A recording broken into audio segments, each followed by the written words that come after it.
અરવલ્લી જિલ્લાના મોડાસા તાલુકાના માર્કેટ યાર્ડમાં નવા ઘઉંની સિઝનનો આજે ઉત્સાહભેર પ્રારંભ થયો છે. શિયાળુ સિઝનમાં ખેડૂતોએ ઘઉંનું વિશેષ પ્રમાણમાં વાવેતર કર્યું હતું, જેમાં ચોમાસા દરમિયાન સારા વરસાદને કારણે જળ સ્ત્રોત પણ પર્યાપ્ત માત્રામાં ઉપલબ્ધ હતો. ડેમમાંથી કેનાલ દ્વારા નિયમિત પાણી પુરવઠો મળવાથી ખેડૂતોએ ઘઉંના પાકની ઉત્તમ માવજત કરી શક્યા હતા. પરિણામે વહેલા વાવેતર કરાયેલા ઘઉં પાકી ગયા છે. આજે મોડાસા તાલુકાના એક ખેડૂત 25 બોરી ઘઉં લઈને માર્કેટ યાર્ડમાં આવ્યા હતા.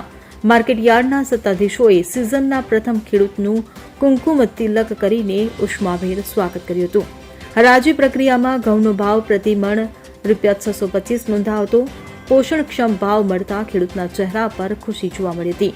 આ વર્ષે પાણીની સારી ઉપલબ્ધતા અને યોગ્ય માવજતને કારણે ઉત્પાદનની આશાજનક સંભાવના છે, જે ખેડૂતો માટે આર્થિક રીતે ફાયદાકારક સાબિત થશે. Bureau report CN24 news. હવે જુઓ દેશ દુનિયાની તમામ ખબરો તમારી આંગળીના ટેરવે. ઉઠાવો મોબાઈલ અને Google Play Store પરથી ડાઉનલોડ કરો અમારી CN24 ન્યૂઝ મોબાઈલ એપ.